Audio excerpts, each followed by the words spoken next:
अभी 50 दिन से तकरीबन उतना ही समय बाकी है फॉर द प्रीलिम्स, तो क्या आप उन्हें एडवाइस देना चाहेंगी? कि अगर आपका पहला प्रीलिम्स है सो प्लीज़ मेक श्योर कि आप प्रीलिम्स पे बहुत एफर्ट डालें, क्योंकि पहली बार आप राइट स्ट्रैटेजी से अगर प्रीलिम्स देंगे तो आपका प्रीलिम्स कभी रुकेगा नहीं। हिम्मत नहीं हारना चाहिए because this was your 7th attempt. I always had this thing कि मुझे करना है, मेरा एक बहुत बड़ा सपना है, मेरे घर वालों को मुझसे बहुत ज़्यादा उम्मीदें हैं, तो मुझे करना है। सबसे बड़ी और सबसे इम्पॉर्टेंट चीज़ जो मुझे लगती है कि वो डिसीजन इंसान का खुद का होना चाहिए। पहली बात कि आप में एक डिटर्मिनेशन होना चाहिए कि I want to be a civil servant.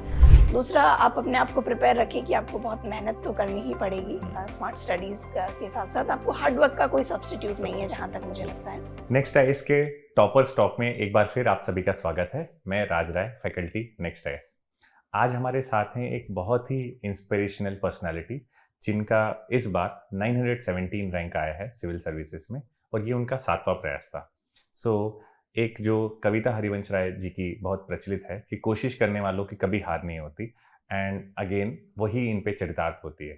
तो मनीषा मीना हमारे साथ हैं, मैं उनका स्वागत करना चाहूँगा। Welcome Manisha. Thank you so much. Thank you for inviting me. I'm feeling honored to be here. Thank you so much. Congratulations for such a great feat in the examination and many more to come. Thank you so much. So Manisha, एक तो आपसे एक बहुत बड़ी सीख सारे aspirant ले सकते हैं कि हिम्मत नहीं हारना चाहिए because this was your 7th attempt, and if I am talking to, I feel like I am talking to a person with a enthusiasm of a fresher. So what keeps you going, मतलब क्या वो चीज़ है जो आपको हमेशा push करती रही कि मुझे और बेहतर करना है? मैं अगर आपको बताऊं कि मैं एक ग्रामीण परिवेश से आती हूं, मैंने वहां से मेरा सफ़र थोड़ा मुश्किल रहा। Then I got admission into IIT Delhi, so that was the kind of life turning moment for me.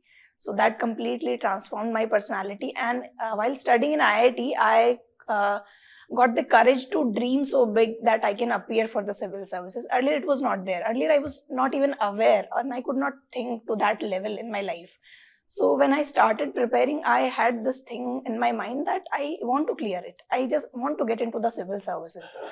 So it kind of became a dream to me. So I have failed multiple times in this examination, but I always had this thing कि मुझे करना है, मेरा एक बहुत बड़ा सपना है, मेरे घर वालों को मुझसे बहुत ज़्यादा उम्मीदें हैं, तो मुझे करना है. So that was the biggest motivation factor for me to keep pushing myself every time. And I was always very close.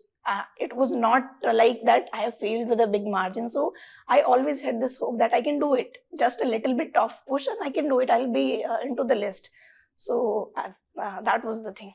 Correct. तो आपकी बातों से मुझे एडिसन का एक वाक्य याद आया कि मैं 1000 बार बल्ब बनाने में फेल नहीं हुआ हूँ, मुझे 1000 तरीके आते हैं जिस तरह से बल्ब नहीं बनाया जा सकता। तो I hope you meant that. So again, आपका पूरी जर्नी में कैसा, मतलब ऑप्शनल को लेकर चयन का क्या आपका क्राइटेरिया रहा, और आपके क्या ऑप्शन रहे इस एग्जामिनेशन में? एक्चुअली मैंने जब तैयारी स्टार्ट की थी, सो फर्स्ट मैंने ज्योग्राफी ऑप्शनल चुना था। So even though I had put a lot of efforts in that, but I could not get a good score in my optional subject for 2 consecutive times. Okay. So I thought that maybe this subject I took up because geography का trend है, बहुत लोग geography लेते हैं. When I started the preparation, it was like this कि geography काफ़ी लोग लेते हैं. बट जब नहीं मार्क्स आ रहे थे तो शायद मेरा एप्टीट्यूड उस सब्जेक्ट के लिए नहीं था. So then I thought of changing the subject. सो मैं आईआईटी से आती हूँ, तो मैंने सोचा चलो इंजीनियरिंग बैकग्राउंड मेरा रहा है, तो मैं इंजीनियरिंग ऑप्शनल को एक बार एक्सप्लोर करने का कोशिश करती हूँ, मे बी इंजीनियरिंग सर्विसेज या अदर एग्जाम्स, क्योंकि एक पॉइंट के बाद आपको एक इनसिक्योरिटीज क्रीप इन करने लगती है कि शायद नहीं हुआ तो कोई बैकअप ऑप्शन तो होना चाहिए. तो मैंने इवन इलेक्ट्रिकल इंजीनियरिंग से भी मेंस दिया है. But then I realize it was a big mistake because geography लेने के बाद एक गैप हो गया था कॉलेज के बाद, सो नहीं कवर हो पा रहा था. And one thing in my preparation कि मैंने सारे प्रीलिम्स क्लियर किए हैं, so I have written all the mains, so I could never get the time to prepare a new optional like electrical engineering. You know, it takes a lot of time. Minimum आपको 10-12 महीने सिर्फ electrical engineering पूरा BTech का syllabus करने के लिए चाहिए. So then I realized कि ये नहीं होगा, ये या तो मुझे गैप लेना पड़ेगा, otherwise electrical engineering difficult to do now after a gap of 3 years. So then I came across the Hindi literature. सो मैं लाइफ में थोड़ा डाउन फेज भी चल रहा था, सो आई स्टार्टेड रीडिंग लिटरेचर कि Okay. थोड़ा अपना माइंड ठीक रखने के लिए, अपनी मेंटल हेल्थ को ठीक रखने के लिए. Then I started liking it and I कुछ दोस्तों से मुझे इसके बारे में और गाइडेंस मिली, मुझे पता चला and I took help of some coaching institute also. So Hindi literature was the thing. Then I got into the services. Currently, I'm in Indian Information Services, and then I kept on trying to improve my rank. So this year I got 917. So very nice. So again जैसा कि आपने बताया कि एक अंदर से inner will जो आपका था, जो इनर डिजायर था, और फैमिली की तरफ से जो एक्सपेक्टेशन था, उसने आपको काफ़ी पुश किया and you keep motivated in this entire journey of the examination.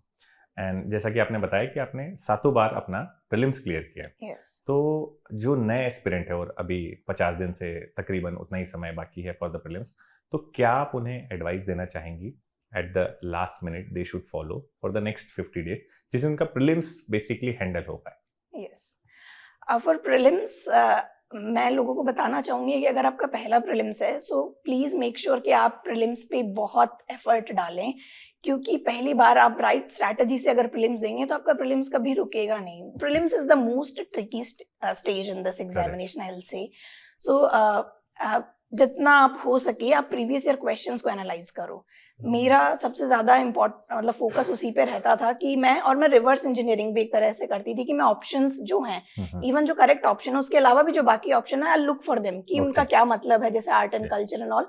सो मैं प्रीवियस ईयर क्वेश्चंस हमेशा, इवन अगर मुझे अभी भी प्रीलिम्स लिखना है, so I do the previous year questions even if I have done them like multiple times. और उसके अलावा प्रीवियस ईयर क्वेश्चंस को करने का मेरा तरीका होता था कि अगर मैंने पॉलिटी पढ़ी है और मैंने फंडामेंटल राइट्स का चैप्टर पढ़ा है, so I will cover the fundamental rights वाला प्रीवियस ईयर क्वेश्चन. मतलब आप लोग बाय कर सकते हैं कि कोई भी sectional wise, topic wise divide करके जो भी बुकलेट्स मार्केट में अवेलेबल हैं, तो आप जो भी टॉपिक पढ़ रहे हैं उसके प्रीवियस ईयर क्वेश्चन करो, तो आपको आइडिया लगेगा कि आप यूपीएससी के लेवल तक आपकी तैयारी हो पा रही है कि नहीं हो पा रही. उसी तरह से अपनी तैयारी को मॉडिफाई करते रहें. अगर आप पूरा पढ़ के करेंगे तो बहुत डिफिकल्ट हो जाएगा दोबारा मॉडिफाई करना. और सेक्शनल टेस्ट लगाएं, जितने टेस्ट लगा सकते हैं, अराउंड 20-25 टेस्ट आप लगा लें, sectional and full length, time bound manner में. और अभी यूपीएससी का पैटर्न भी काफी चेंज होता जा रहा है, तो मेरा मानना है कि एक एस्पिरेंट को अपने आप को हर तरीके से तैयार रखना चाहिए कि यूपीएससी किस तरह का सरप्राइज थ्रो कर देगी एग्जाम में. ये नहीं कि वहाँ पेपर देखते ही हम अपना कामनेस को लूज कर दें, कॉन्फिडेंस लूज ना. Yes that should not happen. So be prepared for all the things that can happen in the exam. तो जैसा आपने बताया, अगर मैं उसको समराइज करूं तो आपने कहा कि एक तो प्रीवियस ईयर क्वेश्चन पे विशेष ध्यान देना है, दूसरा मॉक टेस्ट पेपर काफी प्रैक्टिस करना है, along with that I am assuming कि रिवीजन जो आपका कंटेंट है, दैट इज वो तो आपको करना ही है. अगर 2 महीने बचे हैं तो आपने कर लिया होगा, अभी टाइम है कि आप टेस्ट पेपर्स लगाएं. तो practice and revision is the key for the prelims. What about mains, if you have to basically give advice to the young aspirants? Mains में जैसा मैंने अपने शुरुआती अटेम्प्ट्स में प्रॉब्लम फेस की कि आप इतना पढ़ लेंगे कि आपको मेंस के क्वेश्चंस आते होंगे. मेंस मुझे प्रीलिम्स से रिलेटिवली आपको इजी लगेगा, क्योंकि आपको वहाँ एक सब्जेक्टिव आंसर लिखना है. तो आपको पता होगा थोड़ा बहुत, ऐसा नहीं है आप सीरियस एस्पिरेंट है तो आपको क्वेश्चन पता होगा, अनलेस 1-2 क्वेश्चंस कुछ ऐसे होते हैं. तो टाइम बाउंड मैनर में पेपर खत्म करना मेंस में बहुत ट्रिकी हो जाता है. पेपर खत्म नहीं होता है, पेपर विद आप रेलेवेंट पॉइंट्स उसमें लिख पा रहे हैं और पेपर खत्म कर पा रहे हैं. तो उसके लिए आप राइटिंग प्रैक्टिस बहुत करें. टाइम बाउंड मैनर में आप पूरे 20 क्वेश्चन जीएस के लिख पा रहे हैं, एक डिसेंट कंटेंट उसमें आप डाल पा रहे हैं, तो वो बहुत ज़रूरी है. और आई थिंक ऐसे आजकल फिलोसॉफिकल ऐसे इसका ट्रेंड है, तो अपनी सोच को आप जितना वाइड कर सकते हैं, जितना ब्रॉड तरीके से चीज़ों को लेके सोच सकते हैं, वो चीज़ें भी मुझे लगता है ऐसे में काम आती हैं. और ऑप्शनल तो की है ही जहाँ तक है. आपका इंटरव्यू का जो एक्सपीरियंस रहा उसके बारे में कुछ शेयर करिए. आपके इंटरव्यू में बहुत अच्छे नंबर हैं, तो again what work for you in interview and what advice you will give to the aspirants कि क्या चीज़ करना चाहिए इंटरव्यू के लिए? क्या कोई स्पेशल प्रिपरेशन की ज़रूरत है, या you have to just brush up your basic content? ये मेरा 4th इंटरव्यू था और मेरे मार्क्स वेरी किए हैं. फर्स्ट इंटरव्यू में मुझे 149 मिले थे, उसके बाद 171 भी आए हैं, 151. This time I got 168. तो सबसे जो इम्पोर्टेंट एडवाइस है कि कॉन्फिडेंट रहना है, क्योंकि मेरे फर्स्ट इंटरव्यू में आई वाज बहुत ज़्यादा अंडर कॉन्फिडेंट कि बहुत डर लग रहा था, क्योंकि पहली बार जा रही थी मैं. तो वो रिफ्लेक्ट भी हुआ वहाँ पे कि मैं थोड़ा घबरा रही थी। सो आई थिंक मुझे आते थे सवाल उनका भी, मैं बहुत अच्छे से वहाँ शायद जवाब नहीं दे पाई। ओके और आई थिंक बोर्ड मेंबर आपकी नॉलेज से ज़्यादा आपकी पर्सनैलिटी को चेक करते हैं, तो आपका confidence is one of the part of your personality only. तो आप कॉन्फिडेंट रहें। और तैयारी का मुझे लगता है कि करंट अफेयर, जो बेसिक करंट अफेयर है, वो तो आपको पता होना ही चाहिए। As an civil services aspirant और एज एन फ्यूचर एडमिनिस्ट्रेटर आपको पता होना चाहिए आसपास क्या चीज़ें चल रही है देश में, दुनिया में, बाहर समाज में। और उसके अलावा एक बैलेंस्ड अप्रोच आंसर्स की आपको रखनी चाहिए कि आप बहुत एक्सट्रीम स्टैंड ना लें किसी भी चीज़ को लेके। This is it. So again इस पूरी जर्नी के दौरान फैमिली का सपोर्ट कितना इम्पोर्टेंट है for an aspirant? I think वो सबसे ज़्यादा ज़रूरी है। मतलब बाकी सब चीज़ें, वो मुझे लगता है मेरे केस में मेरी फैमिली का सपोर्ट बहुत ज़्यादा रहा कि इवन मुझे इतने साल भी लगे, so I always knew that my parents and my sisters and my brothers, they are there, they won't जज me. My father was always there कि कितना भी टाइम लगे मैं हूँ। तो I think that is most crucial aspect. तो family support एक बहुत बड़ा स्ट्रॉन्ग पिलर है। I get emotional if I have to talk about my family. So very well said. So एक family support is extremely important along with the academic support any aspirant will need it. So yes, you have to put all the hard work in that, but you feel like कि कोई है पीछे जो आपको support कर रहा है। आपको वो टेंशन नहीं रहती है कि घर वाले, एक लड़की होते हुए, एक मैं गांव से आती हूँ और इतने 7 अटेम्प्ट भी अगर मैंने एग्जाम में दिए, तो मुझे लगता है कि बहुत बड़ी बात थी कि मेरे फादर ने मुझे इतना सपोर्ट किया। And someone is always there to cheer you up, तो एक वो भी रहता है एक्सपेक्टेशन। सो क्योंकि मैंने बहुत बार शायद एग्जाम में हिम्मत खो दी है कि मुझसे नहीं होगा, लेकिन मेरे पेरेंट्स को लगता था कि मैं कर लूंगी। Behind every successful candidate there is a great family support. तो आगे अगर इसी पे बात करें तो आपने अपनी हॉबीज में बताया कि आप हिंदी नॉवेल पढ़ना पसंद करती हैं, तो इन नॉवेल्स को पढ़ने के लेकर के आपके आंसर राइटिंग्स में या सिविल सर्विस एग्जामिनेशन के बेसिकली इंटरव्यू प्रिपरेशन में या प्रीलिम्स में भी कुछ इसका हेल्प आपको हुआ, या आपने कुछ स्पेसिफिक एरिया इसको यूटिलाइज किया अपने एग्जामिनेशन में? देखिए, मेरा हिंदी लिटरेचर ऑप्शनल है, तो हिंदी नॉवल पढ़ना एक तरह से तो करिकुलम का पार्ट हो गया। अदरवाइज प्रीलिम्स में या मेंस में उसके आपको डायरेक्टली कोई बेनिफिट नहीं मिलेगा, बट जैसे मुझे पसंद है तो मैं अपने आप को, I keep my self Sen. अगर मुझे बहुत एंजाइटी हो रही है, कुछ हो रही है, आई रीड समथिंग गुड, तो मुझे थोड़ा अच्छा लगेगा, मेरा ध्यान डाइवर्ट हो जाएगा, I be completely engrossed in that novel, so I feel good. So मेरे लिए वो एक तरह से स्ट्रेस बस्टर का भी काम करता है। Very well said. तो मतलब एक नॉवेल ने आपका बेसिकली एक तो सिलेबस से भी एंगेज रखा और आपका मोटिवेशन भी हाई रखा। अभी अगर किसी नए एस्पिरेंट अगर आपके पास आते हैं और वो ये जानना चाहते हैं कि I am basically aspiring to become a civil servant, तो क्या आप उन्हें सलाह देंगे कि क्या वो चीज़ वो अपने अंदर देखें जिससे वो अपना मूल्यांकन कर पाएं कि क्या मैं इस एग्जामिनेशन के लिए फिट हूँ या नहीं? तो क्या वो ऐसी क्वालिटी होंगी, अगर आप कुछ बता पाएं उसके बारे में? सबसे बड़ी और सबसे इम्पॉर्टेंट चीज़ जो मुझे लगती है कि वो डिसीजन इंसान का खुद का होना चाहिए। If it is about civil services, आप किसी के प्रेशर में आके, क्योंकि मिनिमम 2 साल तो आपको लगेंगे ही लगेंगे। कई बार अगर गॉड फॉरबिड आपकी जर्नी थोड़ी लंबी हो जाती है, तो आपको खुद को मोटिवेट होना बहुत ज़रूरी है कि मैं ये करना चाहता हूँ। कोई एक्सटर्नल प्रेशर में आप इतना लंबा टाइम सस्टेन नहीं कर पाएंगे। तो पहली बात कि आप में एक डिटर्मिनेशन होना चाहिए कि I want to be a civil servant. दूसरा, आप अपने आप को प्रिपेयर रखिए कि आपको बहुत मेहनत तो करनी ही पड़ेगी। स्मार्ट स्टडीज के साथ साथ आपको हार्ड वर्क का कोई सब्स्टिट्यूट नहीं है, जहाँ तक मुझे लगता है। तो और उसके अलावा कि एक स्मार्ट अप्रोच, अपना दिमाग थोड़ा खुला रख के जो करंट ट्रेंड चल रहा है उनको थोड़ा एनालाइज करें, किस तरह से तैयारी करनी है, उनको फॉलो करते हुए तैयारी करें, तो थोड़ा इजी हो जाएगा कि आप एग्जाम जल्दी क्लियर और अच्छी रैंक के साथ क्लियर कर सकते हैं। Very well said. तो एक तो आपने वही बताया कि एक तो परसिवरेंस या पेशेंस वाला जो है कि भाई आपका खुद का डिसीजन होगा तो you can basically carry it forward. तो दूसरा आपने हार्ड वर्क के ऊपर एम्फेसाइज किया और रिलेवेंट कंटेंट और ट्रेंड पे आपने ध्यान दिया। उसके अलावा एक सबसे क्रूशियल एस्पेक्ट होता है आपका ऑप्शनल, क्योंकि वो डिसाइडर फैक्टर होता है। तो आप वही अच्छे से टाइम लगा के सोच समझ के चूज करें कि आपको जो अच्छा भी लग रहा है, और उसके साथ साथ थोड़ा स्कोरिंग भी है, क्या ट्रेंड्स चल रहे हैं उसको लेके, मटेरियल, स्टडी मटेरियल की अवेलेबिलिटी, फैकल्टी की अवेलेबिलिटी, वो सब क्या है, तो वो सब एक गेम चेंजर की तरह है। Yes. In my opinion, in my case, it has been there. So Okay. Decided accordingly. तो अगेन अगर मैं आपसे पूछूं कि 16 अप्रैल के बाद आपकी लाइफ में क्या क्या चेंज आया हुआ है, तो आप इस पे क्या कहना चाहेंगे? जिस दिन रिजल्ट आए? सो एक्चुअली मैं इस एग्जाम में फेल भी हुई हूँ. सो आई नो दैट फीलिंग कि कितना डिसहार्टनिंग लगता है आपको, कितना बुरा लगता है कि सब कुछ बिखर गया, 1 साल या 2 साल जितना मेहनत की सब कुछ पानी में चला गया, फिर से जीरो से स्टार्ट करना पड़ेगा. So I was very relieved after the result. Okay. और मैं जैसे मैं ऑलरेडी सर्विसेज में हूँ, हम्म, सो जो फर्स्ट रिजल्ट के बाद का जॉय होता है वो ऑब्वियसली नेक्स्ट अटेम्प्ट्स में उतना नहीं रह पाता है.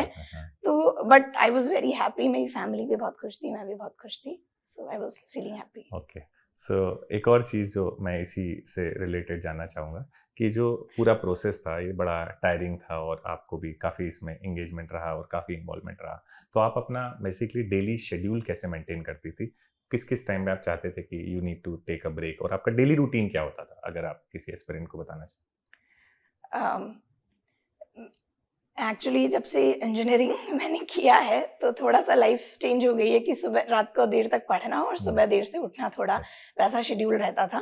तो मैं उसके अकॉर्डिंग ही मैं प्लान करती थी कि अगर मैं सुबह 9 बजे भी उठ रही हूँ तो मैंने 2-3 घंटे पढ़ा, फिर थोड़ा ब्रेक लेके लंच टाइम पे I always take a break और थोड़ा सा नैप मैं लेती हूँ, मेरी आदत है. तो और अभी जो ये अटेम्प्ट दिया ये मैंने अपनी ट्रेनिंग के साथ, अपनी Okay. जॉब के साथ दिया है. ओके. तो इसमें तो इतना टाइम समय होता नहीं. नहीं था, मैं इवनिंग में या वीकेंड्स पे ही मैं पढ़ती थी, या फिर मैंने थोड़ा बहुत लीव लिया तो उसमें मैंने अपनी पढ़ाई को मैनेज किया. तो इस बार इतना एक पर्टिकुलर शेड्यूल नहीं था. ओके.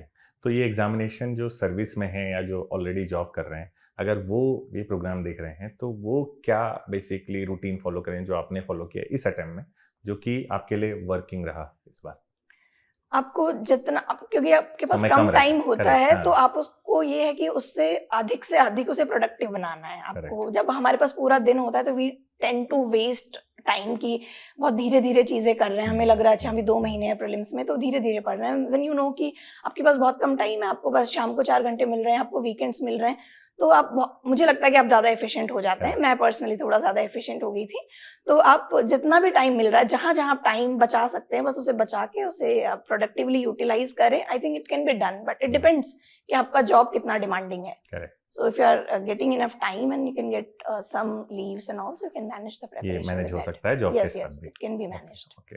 तो अगर आप बेसिकली लास्ट में अगर नए एस्पिरेंट्स के लिए कुछ मैसेज देना चाहें for this whole examination, what are the dos and don'ts? So again please अगर आपको शेयर करना चाहें.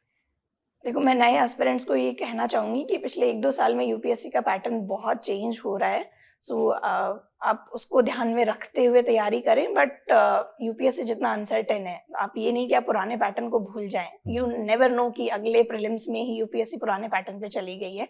सो प्रिपेयर योरसेल्फ अकॉर्डिंगली, चाहे प्रीलिम्स हो चाहे मेंस हो. आप पीवाईक्यूज को सबसे ज़्यादा ध्यान में रखें, because we can read an number of books but they might not serve any purpose to you. तो प्रीवियस ईयर क्वेश्चंस को ध्यान में रखें और बहुत जल्दी अपनी उम्मीद ना खोएं, क्योंकि एग्जाम का टाइम ही बहुत लंबा. आप 1 साल तैयारी करेंगे, फिर आप 1 साल तक एग्जाम देंगे. तो आप ऑलवेज बी प्रिपेयर्ड कि एक लंबे गेम में आप एंटर होने जा रहे हो. It will take time. Have faith, अपने ऊपर भरोसा रखें और थोड़ा स्ट्रैटेजिकली आप पढ़ाई करें, तो I think it can be done. Okay. Okay. तो thank you for your time. Thank you so much. Thank you for inviting me here. Thank you so much.